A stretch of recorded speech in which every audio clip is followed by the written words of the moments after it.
ঢাকা বিশ্ববিদ্যালয় এলাকায় ব্রিটিশ কাউন্সিলের সামনে প্রাইভেট কারে চালিয়ে যাওয়ার সময় এক শিশুকে বাঁচাতে গিয়ে আহত হয়েছেন ছাত্র আন্দোলনের অন্যতম সমন্বয়ক সার্জিস আলম।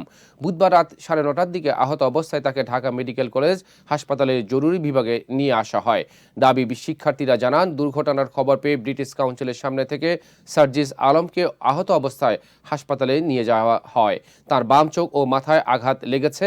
ঢাকা মেডিকেলের জরুরি বিভাগে কর্তব্যরত চিকিৎসক জাবির হোসেন বলেন, সার্জিস আলম আহত অবস্থায় হাসপাতালে এসেছিলেন। তার বাম চোখের পাশে সামান্য কেটে গিয়েছে, সেলাই দেওয়া হয়েছে। আহত সার্জিস আলম জানান, ঢাকা বিশ্ববিদ্যালয় দিয়ে বাংলা মোটরে বৈষম্য বিরোধী ছাত্র আন্দোলনের কেন্দ্রীয় অফিসে যাচ্ছিলেন তিনি। ব্রিটিশ কাউন্সিলের সামনে এলে একটি শিশু গাড়ির সামনে দিয়ে দৌড় দেয়। তখন বাচ্চাকে বাঁচাতে গিয়ে সজোরে ব্রেক করলে আইল্যান্ডের সঙ্গে ধাক্কা লেগে আহত হন তিনি।